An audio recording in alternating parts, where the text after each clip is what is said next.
If you spend as much time listening to Ed as I do, you know that the worst thing you can do in building your PPC agency is operating purely on vibes. Running your PPC agency without process, without methodologies, without contingencies, and contingencies for your contingencies is asking for trouble. So if you're building up your PPC agency, you're starting to break out of just being a one-person consultancy, and you want to avoid the mistakes that thousands of men and women have made before you, you're going to want to watch this interview start to finish. We got Sam Tomlinson, Executive Vice President of Warshawski, one of the most respected names when it comes to running a PPC agency, not just from the operational side, from the business and financial side as well. Sam's about to give you the blueprint that's going to help you take your agency from 10K to 30K to 100K and beyond without missing a beat.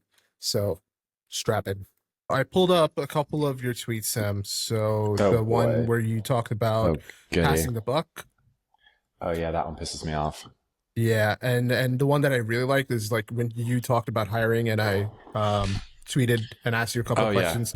You Yeah. talked about like presenting a united front to the client, not having that lack of cohesion. What other stuff would you say like really throttles a service business? Like there's obviously like the operational shit, which I think every agency operates differently, right? Like, you know, how do you maximize the labor force? But I think from like a personal standpoint, a lot of it is how you approach teams and how you approach high and low performers tends to be a thing that a lot of people are uncomfortable with. Like, I think a lot of agencies and like a lot of agency owners that I've talked with have always been like, well, you know, we hire somebody that don't quite work out, so we're going to try to figure it out. I'm like, it's not going to work. Like, you know, you have high performers on your team. I think that nothing kills a high performer faster than having to carry a low performer. That sounds mean, but it's not. It's just a reality. Like, I think I said something to this effect too. I think too many business owners have conflated employee performance with moral judgment. It's not that. You are a great person and you will do great someplace and you can succeed, but not every player can play in every system. Not every player is the right fit for every coach or every team at every time. And that's okay. It doesn't mean you're a bad person. It doesn't mean that you as a manager are a terrible human or you suck as a manager. No, it just means that for the system that you are trying to run and the needs that you have, this person isn't giving you what you need and is hurting your top performers because they are having to carry that person. That's all. I think so many agency owners, like I was talking to one the other day and he was like, I don't know what I did wrong, like all this stuff. And I'm like, you didn't. You went through a process. You made what you thought was an educated bet. But now there's two mistakes, right? Which I actually tweeted this morning, completely unrelated to this. Like there's two mistakes you can make. One is hiring the wrong person. The second is continuing to employ the wrong person. Which mistake is worse, right? It's that. And then I think the last piece that everybody forgets about is like, and something I have to work on too, right? Like if you're the founder or like the executive or the person in charge, like you always want something done to a standard that is your standard. But to grow the business, you have to accept for a time a standard that is your standard minus something. You have to step back to allow people to step into the next role. And they will never be able to step into that next role if you do not step back first. You have to figure out your margin of comfort for, okay, my standard is the moon. Am I willing to accept the upper stratosphere? And if you're not, then you're never going to grow. Then just don't fucking hire people. Like just don't grow your business. Like it's cool. Like what you have is a consultancy. Nothing wrong with it. But if you're going to scale any service business, it's always like you have to accept you have to accept that the quality comes down a little bit, but you have to help people build themselves into a place where they can then deliver what you did or even better over time. But it's like, you know, you have to kind of go down to go up again. And I think that's really hard because the temptation is always like, and I've had it, is always like, oh, great. Something's fucked. I got to step in. I got to do it right away. I got to jump in. Like those are the learning experiences that you have to be willing to invest in to grow. It's not for the faint of heart. I've lived that experience, both sides of it, and it's torturous. And I came up with a really simple method. I think I probably it's probably someone else's, but it literally came out of habit, really, experience, and it's just a simple 3-strike rule. So if someone screws up, it's a verbal, and making them aware that they've had a verbal warning. And I say verbal warning, it might, if they've made a mistake, you're warning them, but you're also putting an arm around the shoulder. The second time, it's a formal warning, i.e., I'm going to write you an email that says that you've done this for a second time. And then I would say, look, if this same thing happens for a third time, we're going to have to go our separate ways. And I only had to use it once, and it was still really hard. It was really hard to fire that particular person for 3 strikes because they were a nice person, and I felt like the evil guy. The easy ones to fire were the people that were taking advantage. You felt like, well, they're easy to fire because they're not performing, and also they're swanning about and clearly aggravating other team members. Right.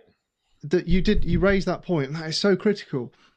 And I think we forget this because a lot of us are remote working now. But if you've got an office, and I've never had this situation of remote working where it's been a problem, but if you've got an office full of people, or if you've got 3 people, and that's your full, if one of them is not pulling their weight or doing something that's upsetting the other 2, it will damage their morale, performance, longevity with your business, because they'll want to get the hell out, because essentially they're seeing the baseline, and the baseline is that person not pulling their weight, and it's so detrimental. But it's 100%. So difficult to fire people. It's horrible. It is horrible. It is. I think the way that I have managed to get over that to a certain degree is by saying, no matter what decision I make, somebody will be unhappy or hurt.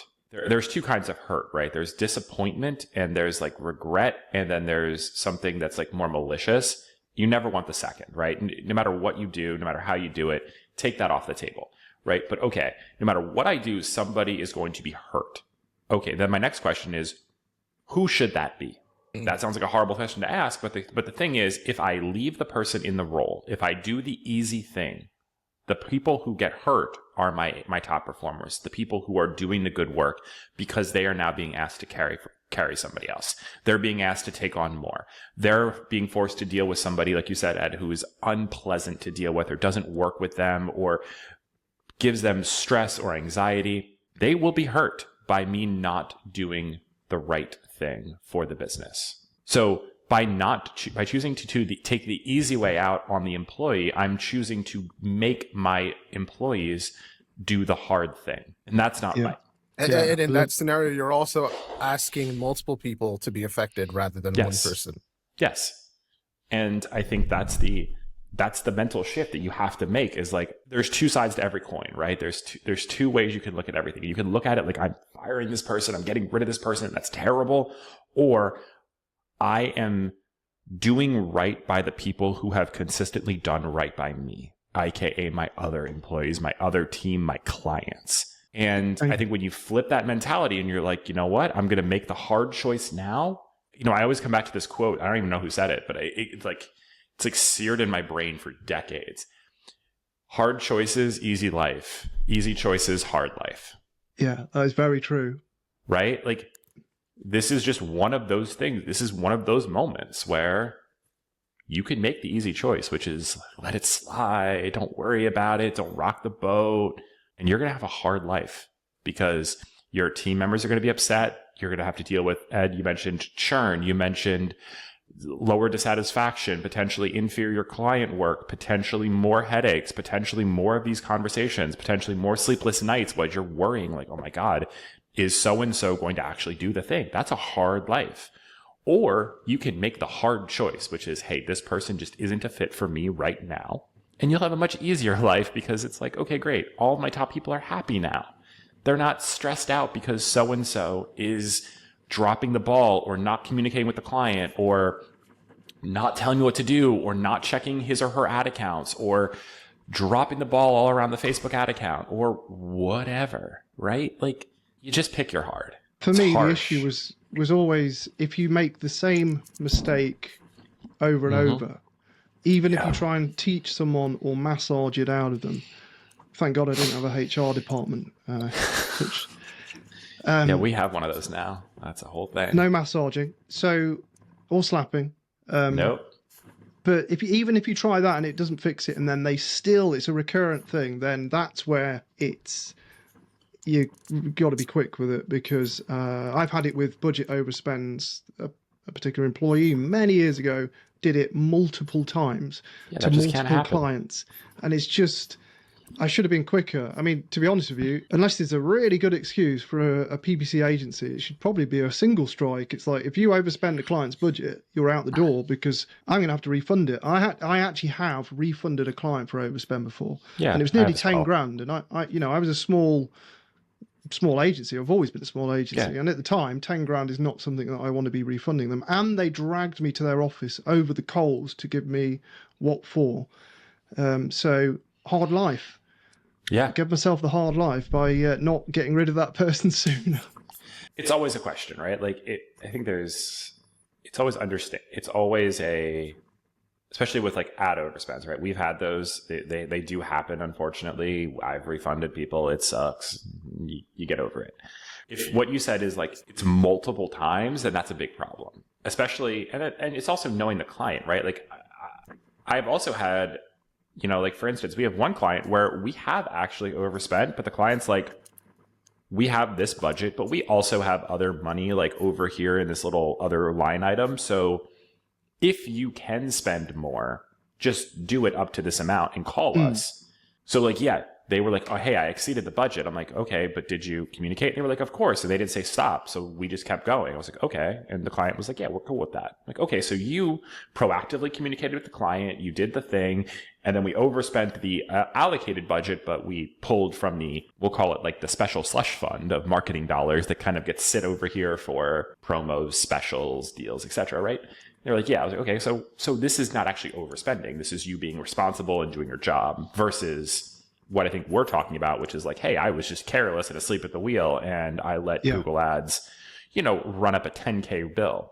Yeah, it was actually worse than that, because that person then tried to make out to the client that it wasn't wasted spend and the performance was there. But the worst thing was the change was on a Friday, and obviously everyone buggered off home. I remember one of the changes because it's so painful. It was a single decimal place shift in the wrong direction on a Friday and then walk away to come in on a Monday.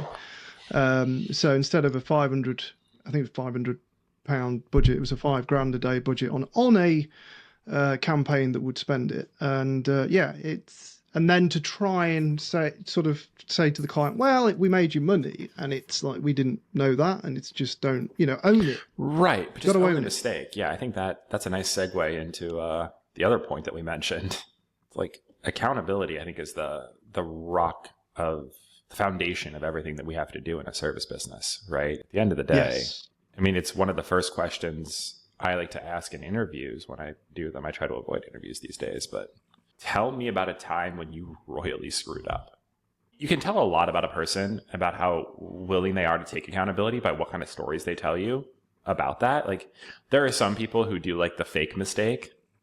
Yeah, I left the office lights on. Oh, basically, I'm like, okay, so you're not, I care too much. I was so invested in this client that I worked nights and weekends and didn't tell my manager. I'm like, bro, missed the point. Like, this will not be a fit.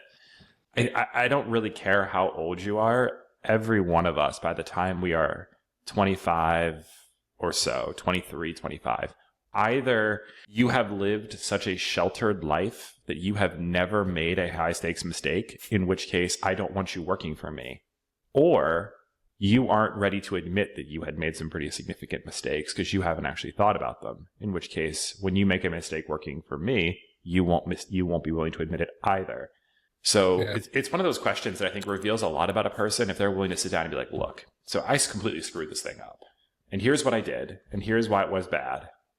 Like, okay, you know what? That's accountability right there. Because, I mean, you're actually willing to say, hey, I made a legitimate mistake, and it was a mistake, right? Like, that's how you avoid, I think, the situations that you guys are talking about, is like, you have somebody that's willing to step and be like, yeah, I screwed up. I put the decimal place one to the right.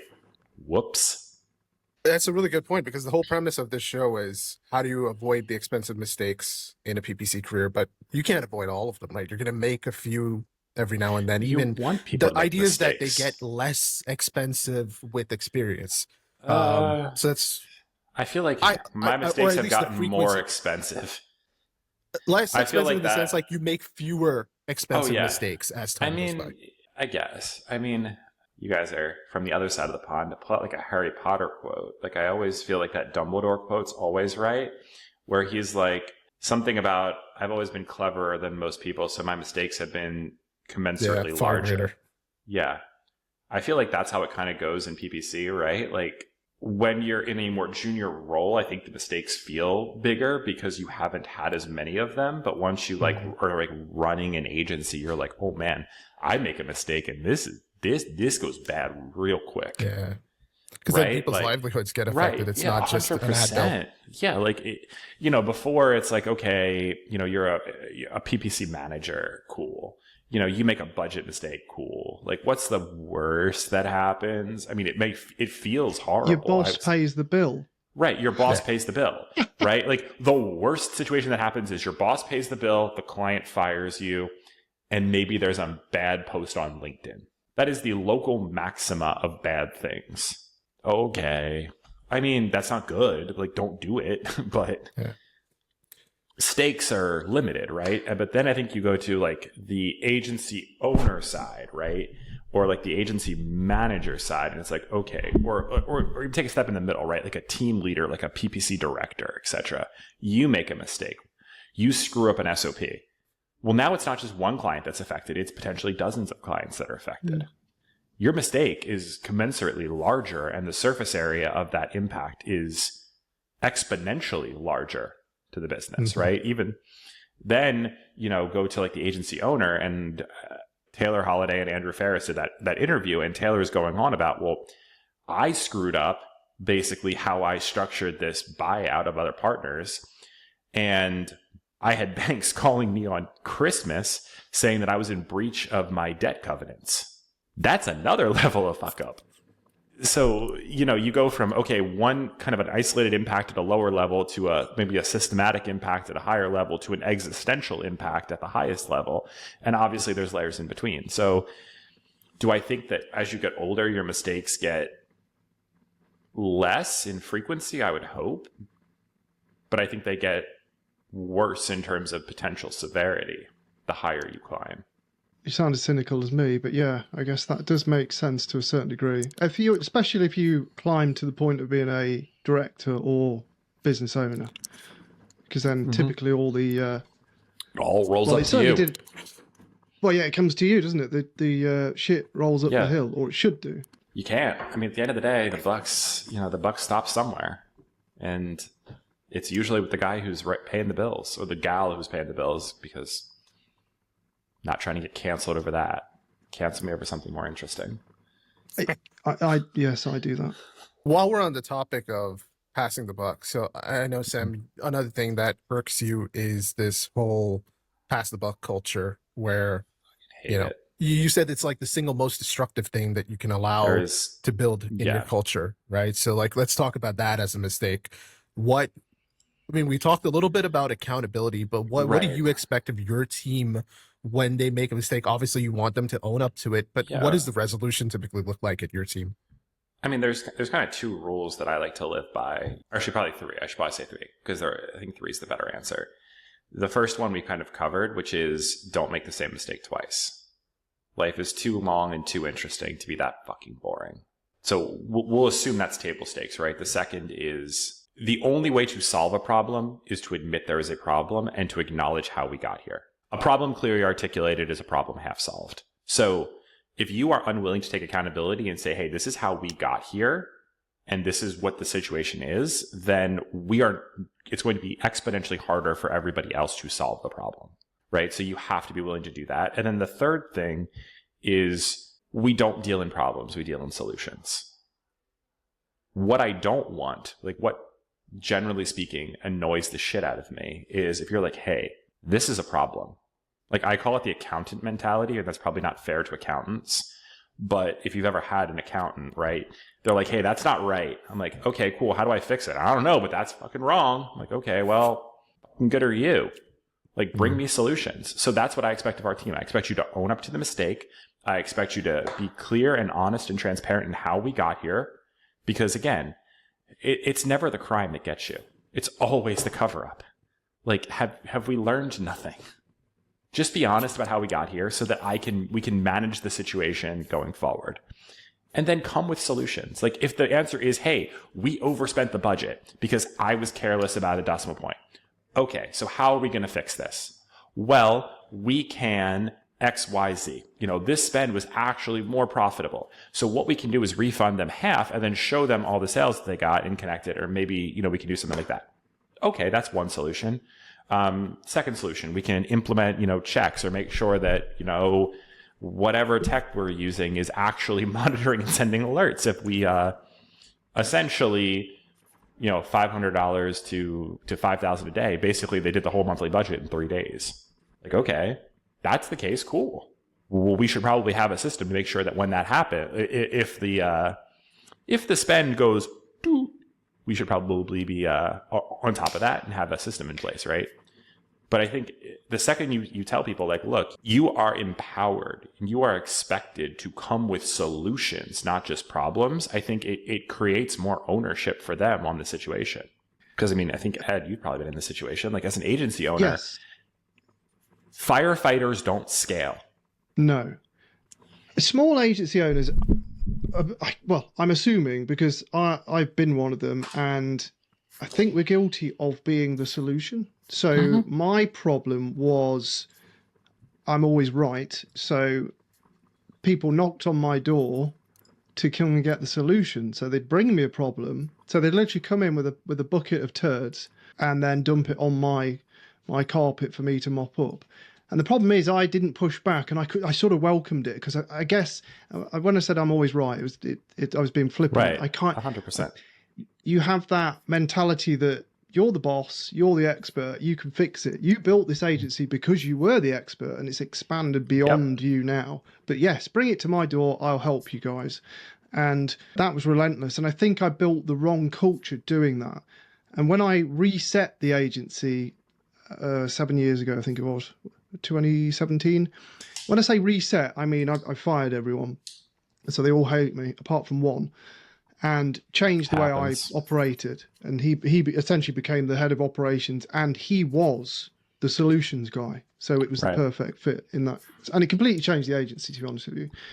Yes, I think we can be a victim of ourselves. We get in the way, and it's very difficult. But that's down to delegation, and delegation is very difficult. And we all, at the end of the day, if you are good at something, you've got the knowledge, the expertise, you like to share that. Well, most of us do.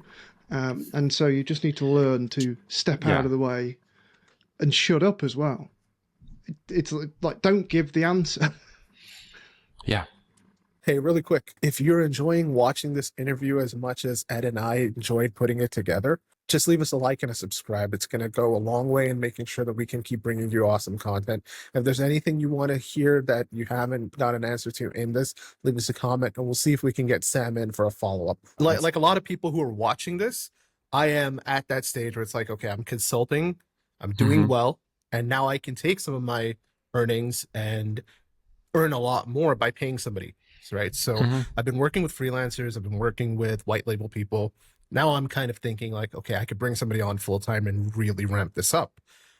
2 questions. So the first one is, you talked about like needing that mentality change to go from being like not getting hung up on the problem and focusing more on the solution.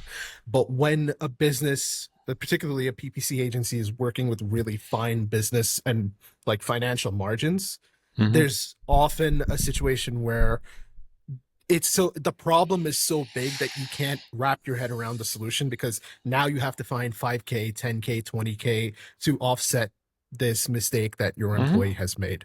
So on the business side, like, do you have any advice for people who are getting started? What should they do with their cash flow, with their cash reserves, to have something to kind of like insulate them from this that will help them, like change the way they approach it?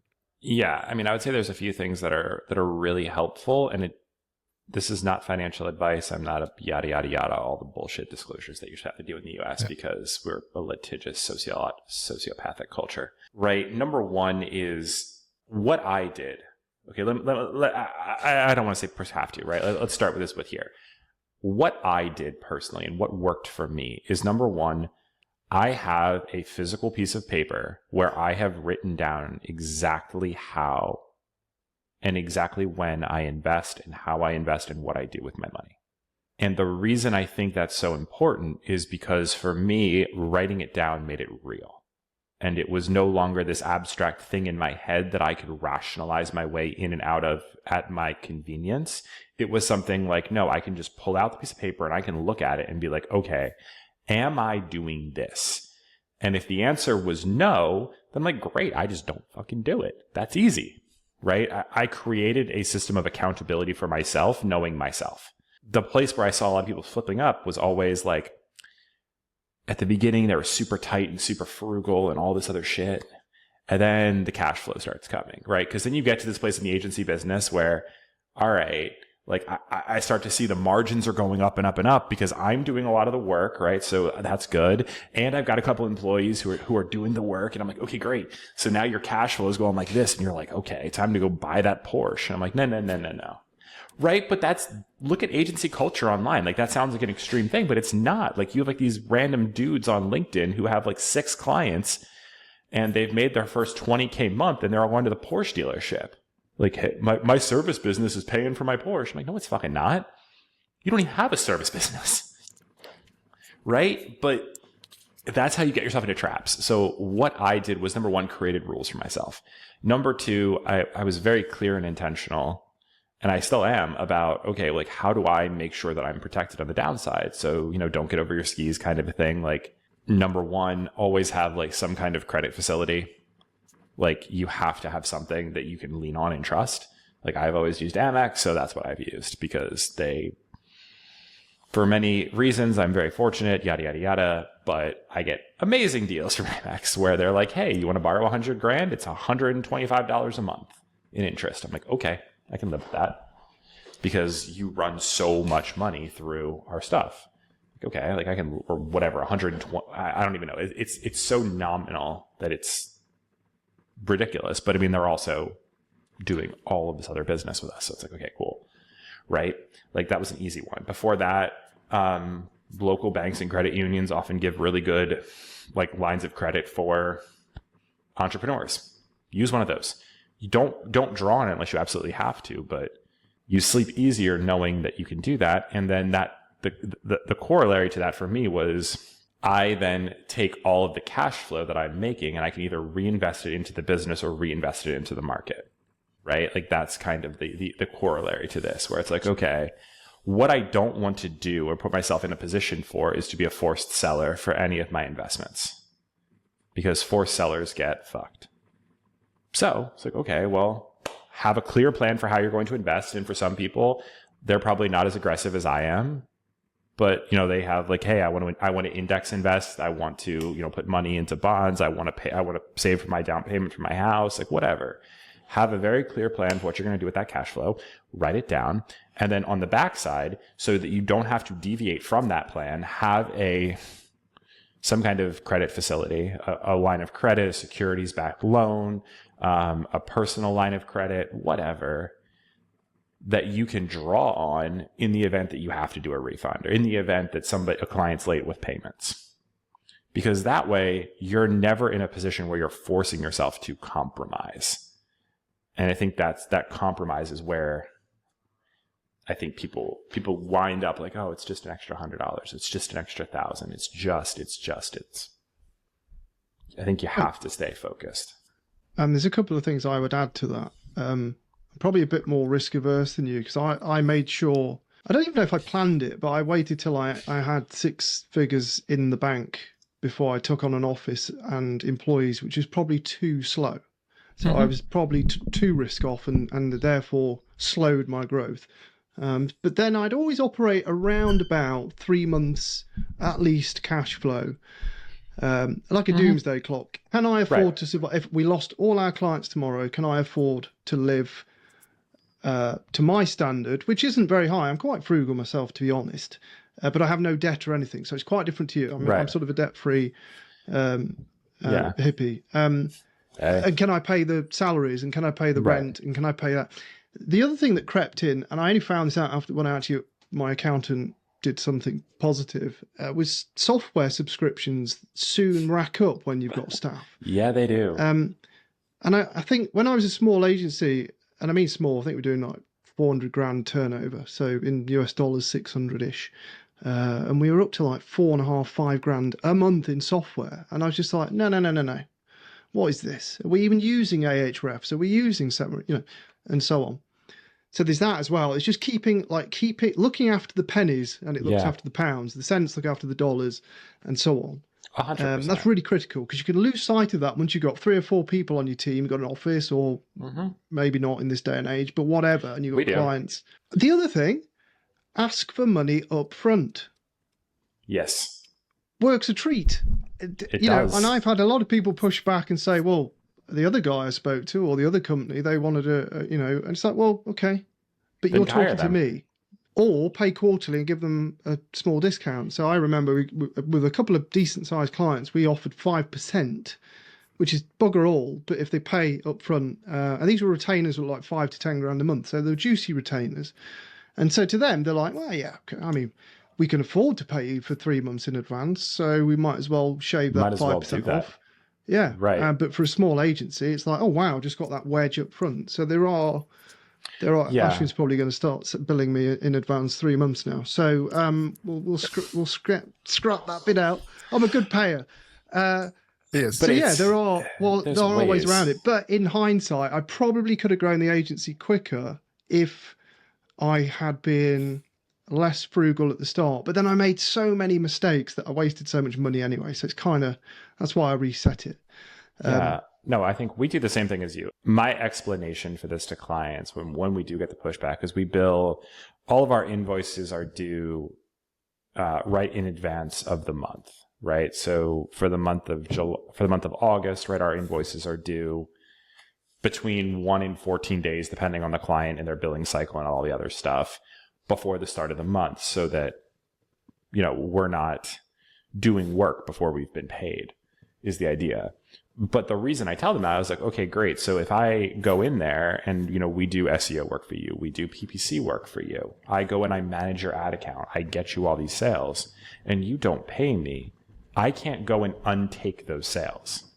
I have no recourse, because really what you're paying for is my knowledge and experience and expertise in managing your ad account. And once I've deployed that, there's no reverting it. It's not a car that I can repo. And they were like, yeah, that makes sense. I'm like, okay, good. So now you understand. It's so different than a lawyer who's getting a retainer. And you ask the lawyer why. And it's like, well, because once I start working on your case and I tell you a legal strategy and I put together a brief, I can't untell you the legal strategy. I can't unwrite the brief and be refunded those hours spent back. There's no recourse for me. I'm a service business. I've been stiffed by a couple of clients in the past, and yeah, it happens. Like it very quickly became one of my first rules. Yeah, it's like I'm going to bill you, and it's different. Like with Ed and a couple of my other clients, I have that trust now. So it's like, okay, I can just keep doing the work. But at the beginning, before we establish that trust and that relationship, you've got to earn that. You earn that by paying on time and upfront. Ed's 100% right. Like the best way to run a business is to be paid upfront and in advance, because then you are actually getting the cash flow that you need. And then the backside of that is obviously you have to manage that cash flow well. The downside of being paid in advance is that the delivery must follow in order for you to essentially earn that money. Mm-hmm. So if you put yourself in a position where, great, I got the cash, but then I blew the cash, now I don't have the money to pay the people to do the stuff. Yeah. Now you are now we're in the problem place. Take the Porsche back. Yeah, go return the Porsche. I don't want a Porsche. I'll probably, actually that's not true. I will definitely at one point in my life own a Porsche, because I've always wanted one, and I just want to be able to tell like 13-year-old Sam, yeah, we got the Porsche. We're good.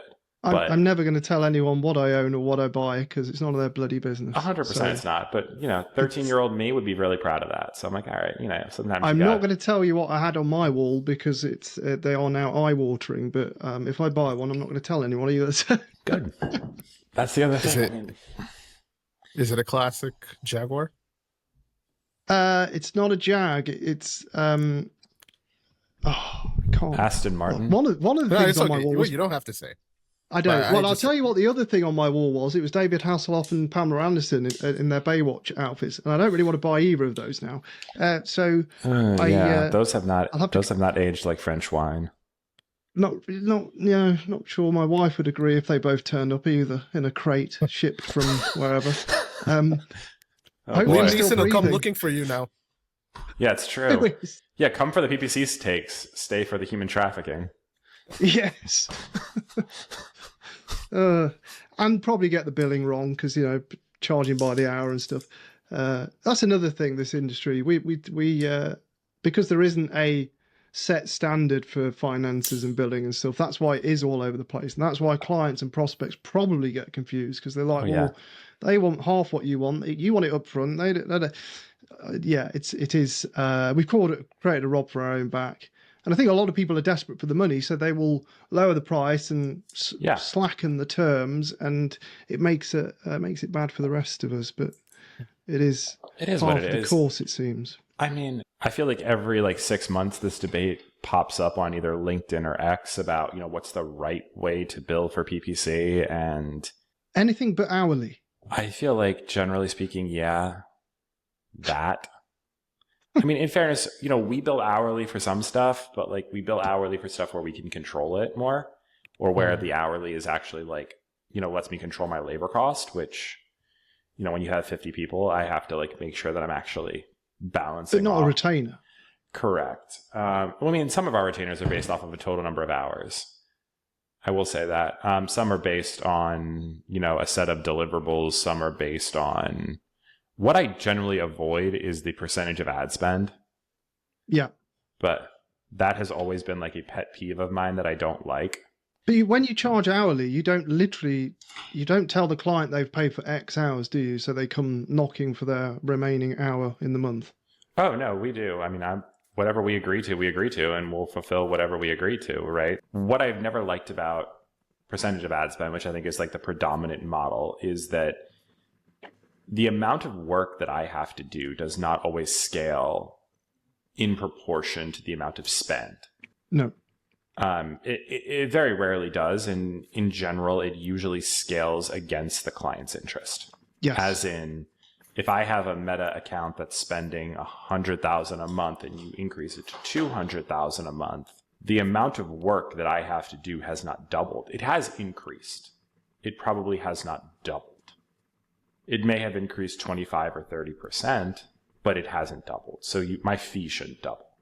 And conversely, if my incentive is to maintain your ad spend at a current level, that's different from me thinking okay, what's the best way to grow this business? Hey, I need client X to spend $100K this month so we can collect our 15%, $15,000 retainer. Well, maybe it's not in the client's best interest to spend $100K this month. Then what? Yeah. Then if I actually make the recommendation in the client's best interest, I'm shooting myself in the foot in the short term, which I've never liked. It's a conflict of interest. That's why we moved for e-com clients. We moved to performance-based, so essentially based off ROAS, which meant we couldn't bill those in advance, which was my only drawback. But when it did come to billing them juicy numbers, there was never any pushback because they understood how it scaled, and once we got to a certain retainer, so $10,000 a month, which is significant for most businesses, and a small agency. $10,000's chunky. We literally ratcheted our performance fee down to 2.5%. It was 5% of ROAS, properly tracked as best we could. Sure. And also using we did it the right way. We used a attribution model that was fair. At the time, we were using position based, but we'd ratchet it down so there wasn't this shock that there'd be another $10,000 on top of the existing $10,000. It would ratchet down, so they would then outperform in terms of ROAS And we would then start to look cheap because it's like you're going to a peak season and Right. the spend might triple, quadruple, whatever it may Mhm. be, but our fee nowhere near caught up. Right. And but then I always liked a value-based fixed fee, and a lot of people push back at this because there's no scale. But if you're delivering value and you've marked it up enough to be happy that you're getting covered for the work and making profit, then if you retain the client for many years like we did, it's perfectly reasonable to keep a fixed fee. It's like how much you need to get paid and do the work and have something left over. So if you need to do landing pages and all the tracking, bill it in, set a fee that covers that. And of course, you can stipulate to the client, look, if something significant changes in the future, we'll adjust. It doesn't have to be set in stone. Right. I think, we've done some engagements like that where it's like, look, we have I've done this before and I've gotten screwed royally because, we have e-com clients, we have a lot of lead gen clients.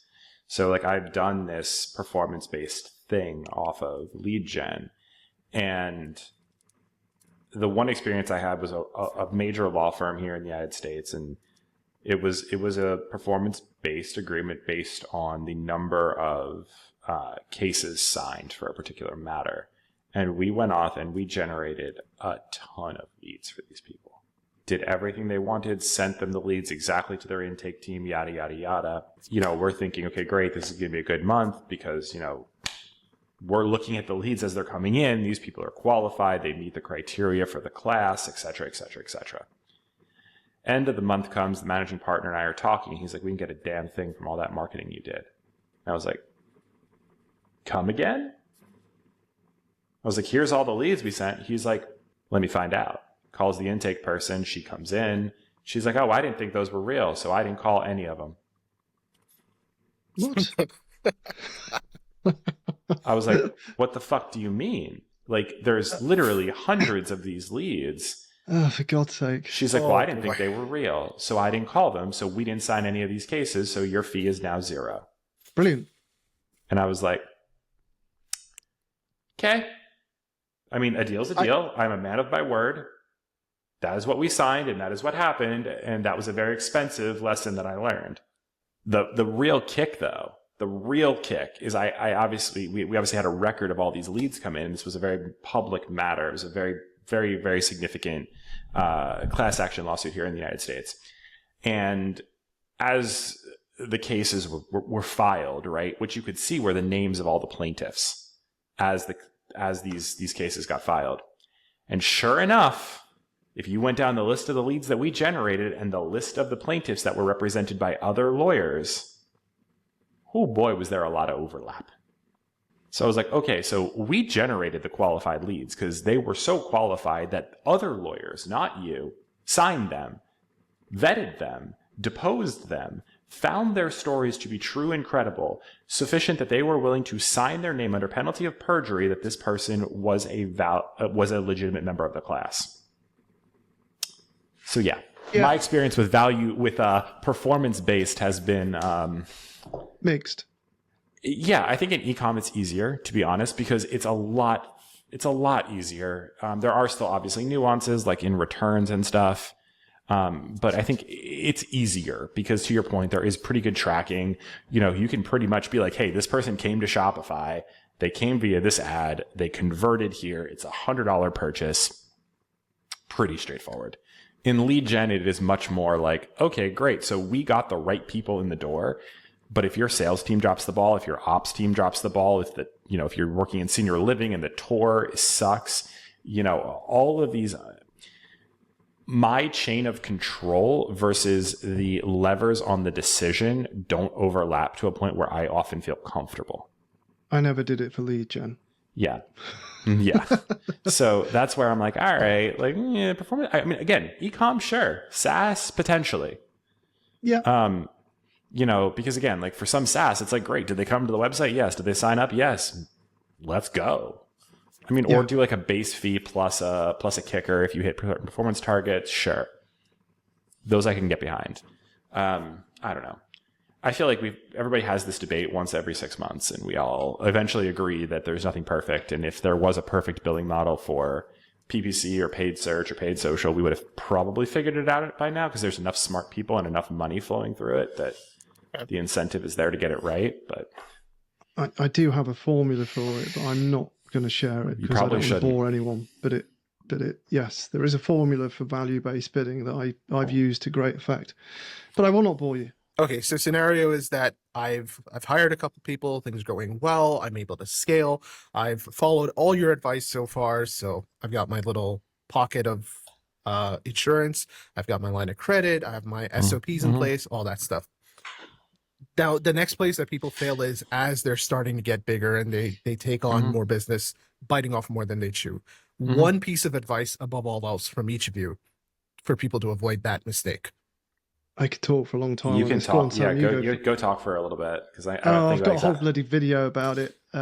Agency priorities. How to cock up. So you've got to be really selective. Once you get to a critical mass, which for most people is like 10 grand a month, where they've got someone full time, or 15 grand where they might have one or two people full time, then you're in such a finely balanced situation where your next hire could really screw you over because if they drop the ball, there'll be a big chunk, big investment. So I would be essentially every couple of months, every 3 months, do my profit fix formula matrix and literally grade your clients on how much you like working with them. Are they profitable? Are we hitting the KPI? Are they communicating positively, negatively, neutrally? But also do that for your team members. You might only have one team member, and then you don't need to do it because they're either a fire or a rehire or keep them on. But do this thing where you are, say you got 10 clients, I don't know, or 8, doesn't matter. You need to find the worst one and find a way, or 2 or 3, of hiring new clients, prospecting and finding more clients to replace those because they'll pay you better with less headache because the headaches are what drag the agency down and slow your momentum. But you don't want to lose the money. So it's like, okay, well, try and feed this engine. But don't be scared, essentially, of firing clients that aren't a good fit. You mustn't, because they really slow the whole process down. Yeah, it's the same thing with team members, right? Like clients it's just the other side of the equation. Yeah. Right? It's the same thing. I think that's right.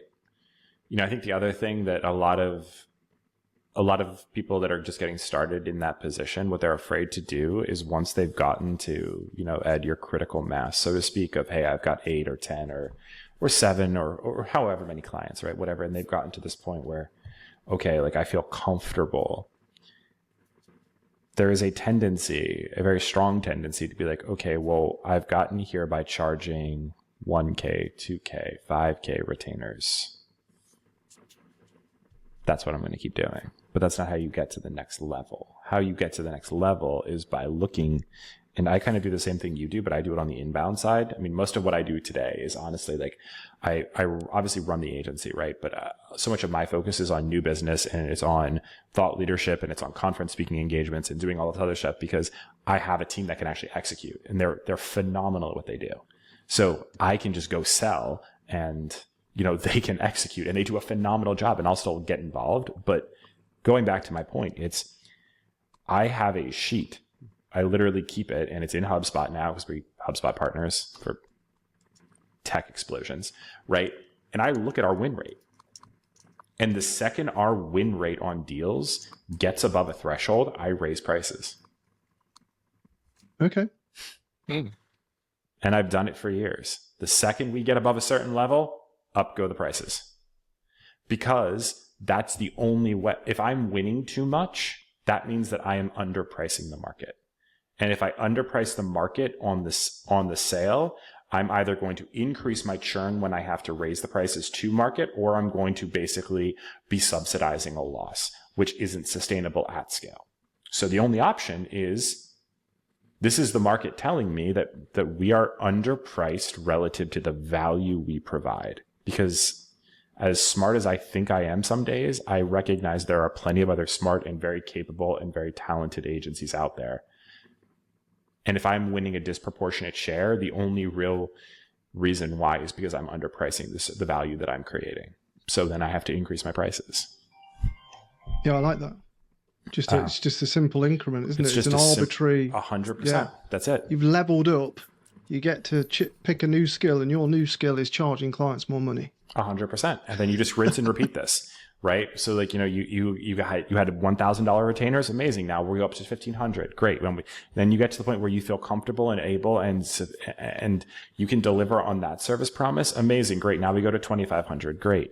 And you just keep going. But when you do this, then those paying clients that you mentioned, Ed, those become super obvious because you're like, wait, this is a 1K client and they're a pain in my ass. Yep. Get out of here. And now you don't have to feel bad about it because you're actually making more money to do better work for people who appreciate you more. Yeah.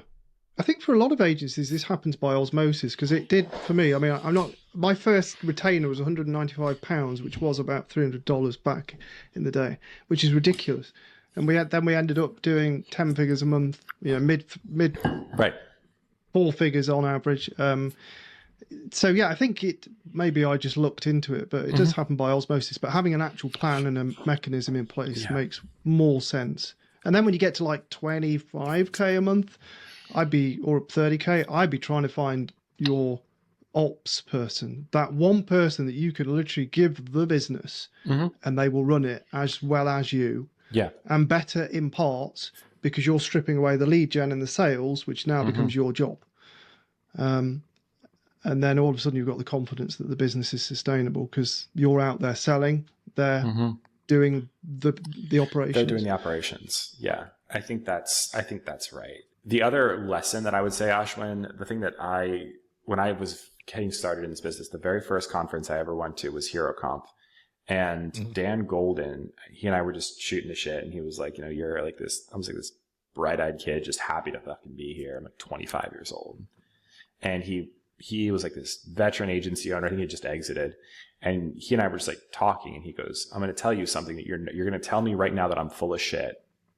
And in 10 years, you're going to look back at this and say that I was right all along. I'm like, all right, what's up, old man? And he goes, I'm going to tell you the rule of 1 in 3. And it's always true. And you never believe it's true until you're there. He's like, so basically anytime you go from a number that starts with a 1 to a number that's a 3, everything breaks and you have to reinvent how you do things. So when I went from 1 person to 3 people, everything broke because I had to figure out how to delegate and how to do ops and how to hire and all this. Then when I went from 3 to 10 people, everything broke again because now it wasn't just me and 2 people that I knew. Now it was an actual team and I had people who were overseeing other people and I wasn't directly in control.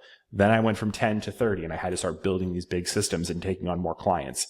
And everything broke again. And then I went from 30 to 100 and everything fucking broke because now I had middle management and I had an HR team and I had a finance team. And instead of me being the guy who I knew every person, people were getting hired and I wasn't even aware. They would walk into the door and I'd be like, "The fuck are you?" And they were like, "Well, I work here now." And he's like, "I had no idea because we have 100 people. Like, I can't be involved in every hiring decision because there's 100 people and there's 300 clients and there's a finance team and there's an HR team and they're doing these jobs, but it's all broken. Everything to get from 30 to 100 people just broke every part of it." He's like, then we went from 100 to 300 and the same thing happened. He's like, so if you go into it with that mentality that every time I go from a 1 to a 3, everything will break and I will need to reinvent how I do myself, how and what my role is, it will feel much more like a scavenger hunt and less like a surprise party. Yeah, I love that. And it even works to the pricing, doesn't it? If you're charging 1,000 a month and you go to 3, it breaks it. Correct. You're going to have to deliver more or change up what you're delivering. 100%. But 1 to 3, yes, I remember that. And 3 to 10, I only ever got to 15 and it nearly killed me. And went back down to 5. But yes, I remember 3 being really tricky, but I'd managed people before, but not also not paid like them and run a business. Yeah. It's just different. It's so different. It's like, we're in the middle of this 30 to 100 because we're at 50 right now.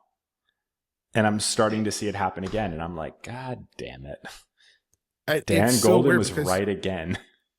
You say this and I'm imagining like I've been at teams where I was part of the group that was going, like when I joined Optimize, I think I was like the 32nd hire. And then it was literally around the 50 mark that everything started to break, but it had already broken when I joined. And then as we got to 100, I remember, I'd have my one-on-ones with Fred and he'd be like, oh, who was that other person on the call? Like, I didn't even know we hired someone for that role. I was like, yeah, well, we brought them in last week. And it's true. Like, the people at the top don't know everything that's happening, and that disconnect grows. So, like, I can only imagine what they were going through if Yeah. I'm sitting here as a senior employee going, what's going on? Yeah. I mean, it's true. It's the natural part of growth is that you don't scale exponentially, but your business can. So you just have to, I mean, the other thing that I've always tried to instill in myself, and like I've tried and occasionally I've failed at it, but I think I've done a good job on balance, is, one of the first, when I worked in finance, one of the first billionaires I worked for, dude was self-made billionaire, like literally started by buying row houses while he was in college and built himself into a billionaire. Amazing guy. He looked at me and he was like, there's two ways you can evolve in this life. He's like, way number one is you can let evolution happen to you. And way number two is you can make evolution happen to you. He's like, and I've always chosen the latter. And for me and for you, what that means is every 2 to 4 years, you need to put yourself out of a job. He's like, and let me explain how I did this. He's like, I started in college. I was 20 years old. My first job was painting these houses for a rich guy. In 2 years, I learned everything that he had to teach me. And then by the time I was a senior, I was buying these houses. I put myself out of a painting job so I could have an owning job. And then he's like, once I got good at that, then I started buying apartment buildings. I put myself out of a single family job and into a multifamily job. And then once I had gotten good at the multifamily, I started to put those into, my management company. And then I started to look at development deals. I put myself out of an apartment owning job and into a building apartments job.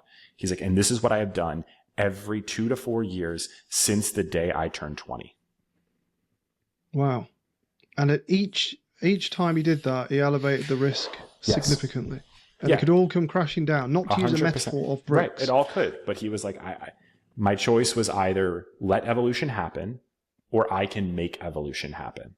And I think that's true in the agency business too, right? Like if you get too stuck in that role, like, hey, I'm just a PPC manager, I'm just in Google Ads. Well, when Google Ads evolves, and it will evolve, evolution will happen to you in an unpleasant way. Yeah. But the solution to that is not to not do Google Ads. It's to say, okay, great. What other skills can I teach myself so that when this evolution happens, clients will still come to me and say, hey, Sam, you have a lot of knowledge about X and Y and Z. You're still valuable. In fact, you're more valuable to me now. Right? And then once I've gotten those skills, then how do I scale that up? Right? How do I build the agency? Right? And once I built the agency, how do I scale the agency from a smaller shop to a bigger shop? Right? How do I continue to put myself out of a job so that number one, I create space for those other people to grow and to learn? Right? Like I took myself out of managing accounts day to day so that our now vice president of digital, she could step into that role, and she has grown tremendously. But the only way that was possible is because I willingly put myself out of a job and said, I'm no longer going to run this team. You are going to run this team. I am not going to come to the meetings. You are going to come to the meetings, and you are going to run those meetings, and you are going to own those meetings, and you are going to be accountable for those meetings. And if you need me, I'm always here, but I need to put myself out of a job in this particular context so I can go build myself a more potentially exciting and lucrative job running and building an agency. And I can't do that if I'm working in the business. It's just terrifying. And you don't have to scale, of course. No, you don't have to scale, but I think you have to put yourself out of a job in some way, shape, or form. Yeah. I think if people are happy that freelancing and consulting, fair enough. I think if you want to run a business in an agency, you should at least go from 1 to 3 and see how it feels. You might hate it, and then you can always then just be done. But I think even if you say, I am very happy just freelancing and consulting, this advice is still true, because what you should then be thinking about is, instead of how do I scale my business, you should be thinking, how do I increase my expertise and my value to my clients. Mm. Right? You got to It's future-proof everything at some right. point. You're basically saying, okay, great, I'm amazing at Google Ads and I really truly enjoy this. And I still love playing in Google Ads accounts. Yeah. But I'm still thinking like, okay, great. Like, what can I learn about customer experience? What can I learn about SEO? What can I learn about LinkedIn ads? What can I learn about Reddit ads to make myself a more well-rounded marketer, to make myself a more valuable resource to my clients? And in some ways, that's putting myself out of a job because I'm saying, hey, I'm not just going to do Google Ads. I'm going to do other stuff. At the very least, you gain an understanding of how these other things work. And so you're able to collaborate with these other people who do those things as specialists in a much more effective way. Correct. I think you're basically just saying like, hey, I need to make a commitment to myself first and foremost that I'm going to continue to push and grow my skill set, even once I've reached a place where I'm comfortable, and especially once I've reached a place where I'm comfortable. Because when you do that, the person who continues to learn and pushes themselves to grow is the person who becomes more and more valuable over time. And the person who gets comfortable and complacent is the person who is still running Google Ads like it's 2015 and then wondering why they're getting their teeth kicked in by somebody smarter, like one of you guys. And I think that's as a sort of a final note. I think there's a tell as well, if you've got that an entrepreneurial bite, is that if you become comfortable, you feel uncomfortable being comfortable. Yeah. You have a nagging thing that I should be doing something. You always feel like something. Yeah. Yeah, and that not doesn't everyone go has away. that. And it's not a judgment on anyone because, quite frankly, I wouldn't wish my first 10 years on my worst enemy. I don't even have a worst enemy. I've got too many. But my first 10 years were horrendous. And I wouldn't, I put myself through it, but I understand completely at why it's not for everyone.